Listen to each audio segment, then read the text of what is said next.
ইনশাআল্লাহ। কানা মুহাম্মাদুন আবা আহাদিন মিন রিজালিকুম ওয়ালাকিন রাসূলুল্লাহি ওয়া খাতামান নাবিয়্যিন। মুহাম্মদ সাল্লাল্লাহু আলাইহি ওয়াসাল্লাম তোমাদের পিতা নন, ওয়ালাকিন রাসূলুল্লাহ, মুহাম্মদ সাল্লাল্লাহু আলাইহি ওয়াসাল্লাম হলো আল্লাহ পাক রব্বুল আলামিনের রাসূল ওয়া খাতামান নাবিয়্যিন এবং সর্বশেষ নবী।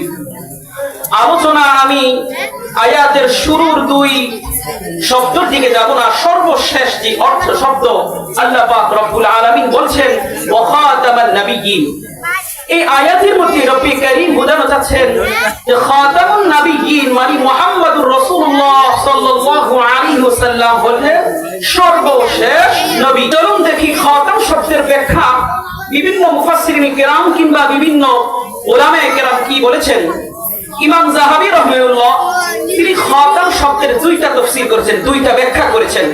তিনি বলেছেন খাতাম শব্দের মধ্যে যেই তা রয়েছে তাটা হয়তোবা জবরের সাথে পড়া হবে কিংবা কাসরার সাথে অর্থাৎ জেরের সাথে পড়া হবে, যেটাই পড়া হোক এই দুই তাফসীর করলে দুইটা অর্থ দাঁড়ায়। একটা অর্থ হলো সর্বশেষ নবী, আরেকটা অর্থ হলো নবুয়তের যেই ধারা রয়েছে এই ধারার সর্বশেষ নবী হচ্ছেন নবী আরবি মুহাম্মদুর রাসূলুল্লাহ। তার মানে বুঝতে পারলাম আমি যে আলোচনার মূল দিকে যাচ্ছি সেটা হচ্ছে মুহাম্মদুর রাসূলুল্লাহ সাল্লাল্লাহু আলাইহি ওয়াসাল্লাম হচ্ছেন সর্বশেষ নবী। এরপরে কোন নবী আসতে পারে কি পারে না? পারে না। কোরআনে কারীম থেকে বোঝা যাচ্ছে সর্বশেষ নবুয়ত, এই নবুয়তের খাতমে নবুয়তের যে মোহর এটা আমার নবীর মাধ্যমে শেষ হয়ে গিয়েছে। চলুন দেখি হাদিসে পাকের মধ্যে নবী কারীম কি ইরশাদ করেন। নবীজি সাল্লাল্লাহু আলাইহি ওয়াসাল্লাম বলেন কানাত বানু ইসরাঈল তাসুসুহুমুল আম্বিয়া।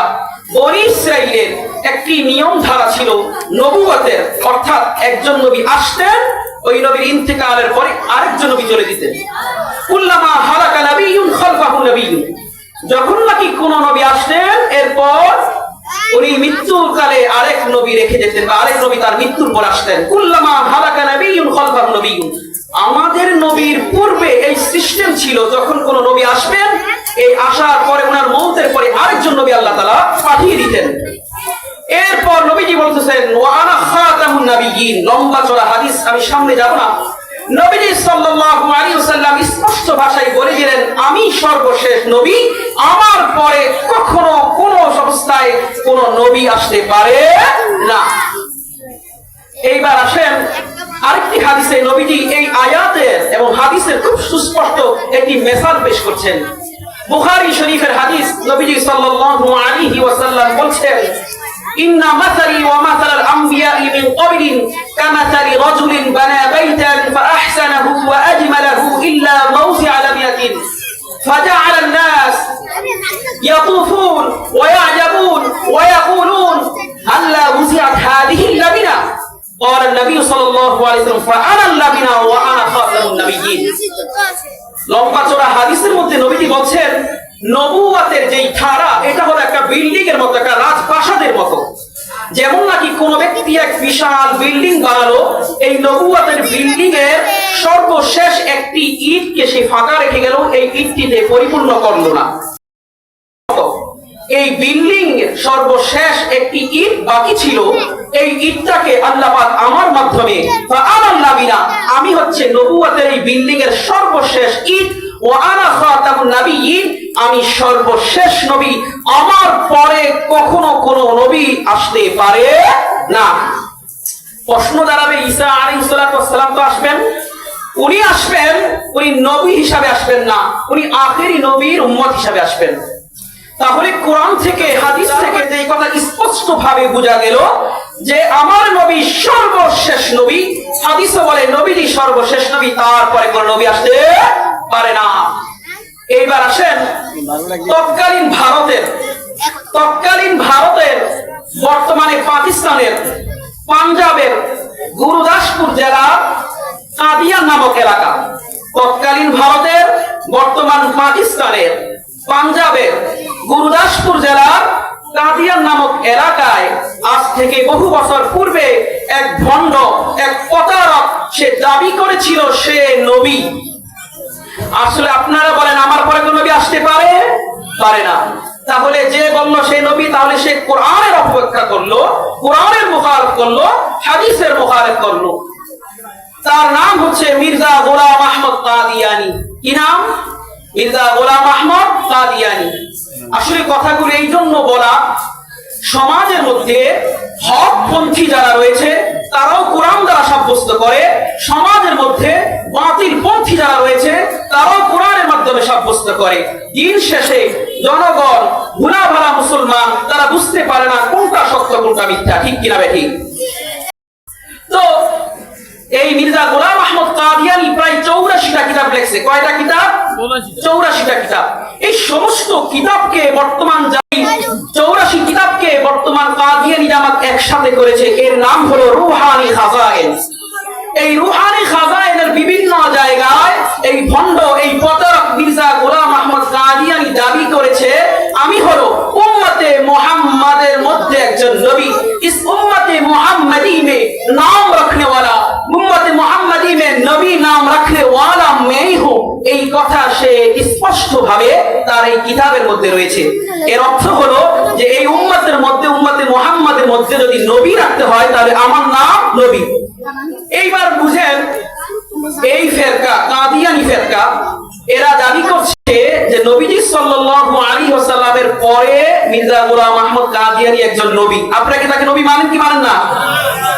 তার মানে আমার নবীর পরে একটা ফেরকা, একটা বাতিল ফেরকা, ভ্রান্ত ফেরকা নাজিল হয়েছে, বাতিল হয়েছে। এরা দাবি করছে মির্জা গোলাম আহমদ কাদিয়ানী আমার নবীর পরেও নবী। কোরআন দ্বারা বোঝা যায়, হাদিস দ্বারা বোঝা যায়, এই ব্যাপারে সকল ইমামের ইজমাও হয়েছে যে আমার রাসূল সাল্লাল্লাহু আলাইহি ওয়াসাল্লাম সর্বশেষ নবী। এরপরে কোনো কালে কোনো নবী আসতে পারে না। আল্লাহ রাসূল সাল্লাল্লাহু আলাইহি ওয়াসাল্লামের জামানায় মুসাইলামাতুল কাযযাব নামক এক মিথ্যু, এক ভণ্ড, এক প্রতারক সে নবী দাবি করেছিল। আমরা ইতিহাস জানি, খালিদ ইবনে ওয়ালিদ রাদিয়াল্লাহু তাআলা আনহুর নেতৃত্বে শত শত সাহাবায়ে কেরাম এই ভণ্ড প্রতারক মুসাইলামাতুল কাযযাবের বিরুদ্ধে জিহাদ করেছে, রক্ত দিয়েছে, জীবন দিয়েছে, কিন্তু নবীর পরে কোনো কালে কোনো নবীকে মানে নাই। সুতরাং আমার নবীর ইরশাদ হচ্ছে আনা খাতামুন নবিয়্যিন লা নবিয়্যা বাদি, আমি সর্বশেষ নবী, আমার পরে কোনো কালে কোনো জামানায় কোনো নবী আসতে পারে না। সুতরাং আমার নবীর পরে এই কুরআন দাবি করবে সে নবী, স্পষ্ট ঘোষণা, সে কাফের। যারা তার অনুসারী তারাও কাফের, যারা তাদেরকে কাফের বলবে না তারাও কাফের, তারাও কাফের। নবীজি সাল্লাল্লাহু আলাইহি ওয়াসাল্লামের পরে কোন নবী আসতে পারে না। এই সমস্ত বাতিল ভ্রান্ত ফেরকাগুলো আপনাদেরকে বুঝাবে যে ইনি এই নবী না, ইনি জিল্লি নবী, ইনি হাকিকি নবী না, ইনি ছায়ার নবী। এইরকম ভ্রান্ত মতবাদগুলো আপনাদেরকে বুঝাবে।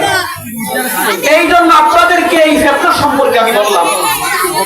তৎকালীন পাকিস্তানে এই মির্জা আহমদ গোলামীর এই জামাত, কাদিয়ানী জামাতকে কাফের ঘোষণা দেওয়ার জন্য আপনারা বলতে পারেন হুজুর দেশের মধ্যে হিন্দুরা থাকে, বৌদ্ধরা থাকে, বিভিন্ন উপজাতি চাকমা, মারমা, ত্রিপুরা এরা থাকে, কাদিয়ানীরা থাকলে আপনার সমস্যা কি? দেখুন, এরা থাকে কাফের নাম দিয়ে, এরা থাকে, কোনো সমস্যা নাই। কিন্তু এই সমস্ত কাদিয়ানী জামাত এরা মসজিদ ব্যবহার করে মুসলমানের। এই সমস্ত মসজিদগুলো ব্যবহার করার কারণে সরল মরা মুসলমান এই মসজিদে নামাজ পড়ে, যার কারণে এদের একজনের নামাজ হয় না। এরা আল্লাহ রাসূল সাল্লাল্লাহু আলাইহি ওয়াসাল্লামের রওজায় যায়, হজ করতে যায়, অথচ স্পষ্ট কোরআনের ঘোষণা মুশরিকরা, কাফেররা যাতে কোথায় ঢুকতে না পারে, হারামের মধ্যে ঢুকতে না পারে। অথচ এই কাদিয়ানীরা মুসলিম নাম দিয়ে তারা কোথায় যায়? হজ করতে যায়। বোঝা গেল মুসলমান নাম দিয়ে মুসলমানদের নাম ব্যবহার করে মুসলমানদের যেই সমস্ত স্থানগুলো, উপাসনাগুলো, মুসলমানের নামাজের স্থানগুলো, এগুলো তারা ব্যবহার করে সরল মোরা মুসলমানদেরকে এক ধোঁকার মধ্যে লিপ্ত করেছে। এই জন্য আমরাও চাই এরা থাকুক, কোনো সমস্যা নাই, কিন্তু কাফের হিসেবে থাকুক, মুসলিম হিসেবে বাংলাদেশে এদের কোনো জায়গা না। পাকিস্তানে আল্লামা ইউসুফ বিন নূরি রাহমাতুল্লাহি আলাইহির নেতৃত্বে পাকিস্তানের পার্লামেন্টে এই মির্জা গোলাম আহমদ কাদিয়ানীর দলকে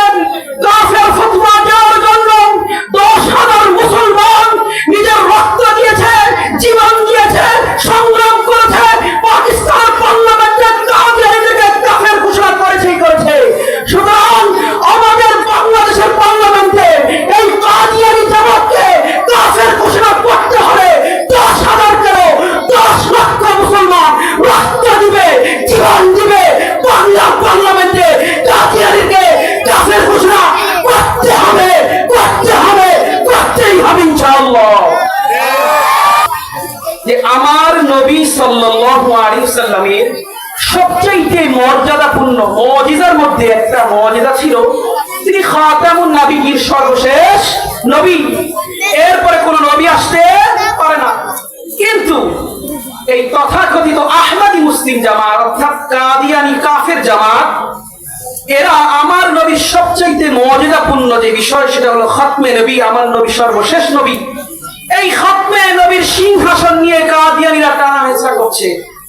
এই জন্য নবীর মহাব্বত, যেমন মিসওয়াক করা, নবীকে ভালোবাসা, এগুলো রয়েছে। ঠিক অনুরূপ ভাবে নবীর ইজ্জতের প্রতি, নবীর প্রতি কোন গালমন্দ আসবে, নবীর কোন হুকুমকে, হাদিসকে অস্বীকার করবে, তখন ওই বাতিল ফেরকার মোকাবেলা করাটাও একটা মহাব্বতের নিদর্শন। ঠিক কিনা বেঠি?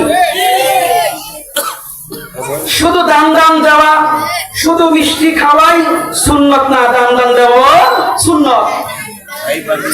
আমার নবীর বিরুদ্ধে কোন কথা আসবে, কোন কালাম আসবে, আর আপনি আমি চুপ থাকবো, তখন এরা হতে পারে না। বোঝা গেল ইশকের নামে, মহব্বতের নামে, ভালোবাসার নামে যেই বিধান আপনি দেখাচ্ছেন, যেই কথা বলছেন, এটা কখনো মহব্বতের নিদর্শন হতে পারে না।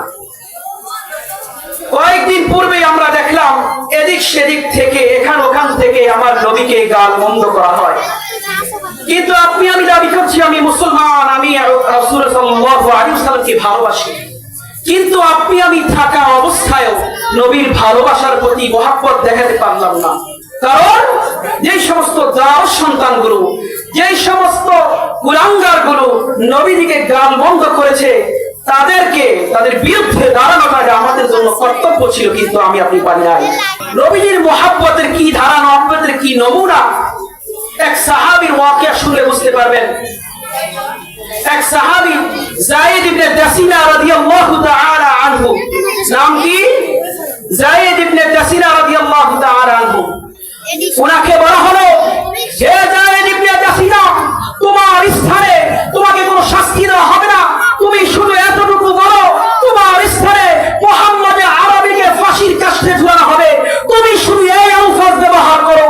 যায়েদ ইবনে দাসিনা রাদিয়াল্লাহু তাআলা আনহু ওয়াক্কা দিয়ে বলেছিলেন, ওই দুশমন, তুমি শুনে রাখো, আমি মুহাম্মদ আরবির এই পরিমাণ পাগল, আমি মুহাম্মদ আরবির ফাঁসির কাস্টে ঝুলা দেব, তার একটা পথক করা যাবে, এইটা যায়েদ ইবনে দাসিনা জীবন দিবে, এইটা সত্য করতে পারবে। এটাই হলো মুহাব্বতের রাসূল। নবী সাল্লাল্লাহু আলাইহি ওয়াসাল্লাম যখন হুদাইবিয়ার মধ্যে সাহাবায়ে কেরাম থেকে মশওয়ারা নিচ্ছেন, তখন এক আনসারকে সামনে রেখে মশওয়ারা নিচ্ছেন, আনসারকে প্রশ্ন করছেন, তোমাদের কি বক্তব্য এই যুদ্ধকে সামনে নিয়ে, এই যুদ্ধকে সামনে নিয়ে তোমাদের কি বক্তব্য?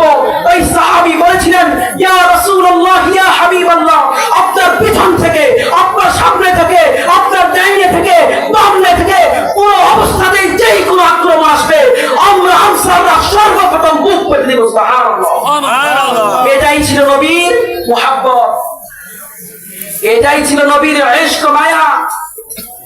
হযরত ওমর রাদিয়াল্লাহু তাআলা আনহুর ওয়াকিয়া, উনি নবীজি সাল্লাল্লাহু আলাইহি সাল্লামকে বললেন, ইয়া রাসূলুল্লাহ, ইয়া হাবিবাল্লাহ, আমি না আপনাকে অনেক অনেক ভালোবাসি, অনেক মহব্বত করি। নবীজি সাল্লাল্লাহু আলাইহি ওয়াসাল্লাম বলেন, কেমন মহব্বত করো? তখন হযরত ওমর রাদিয়াল্লাহু তাআলা আনহু বললেন, হুজুর, আমি সবচেয়ে বেশি আমার জানকে ভালোবাসি, এরপরেই আপনি। নবীজি বললেন, না, হবে না, যতক্ষণ না পর্যন্ত তুমি তোমার নফসের সাথে সবচাইতে বেশি আমাকে ভালোবাসবা না, ততক্ষণ পর্যন্ত তুমি প্রকৃতপক্ষে মুমিন না। এরপর ওমর ইবনুল খাত্তাব রাদিয়াল্লাহু তাআলা আনহু তিনি কতক্ষণ বসে থাকলেন, এরপর তার মনটাকে পরিবর্তন করলেন, করে বললেন, ইয়া রাসূলুল্লাহ, আল্লাহর কসম করে বলি, আমি আমার নফসের সাথে সবচেয়ে বেশি আপনার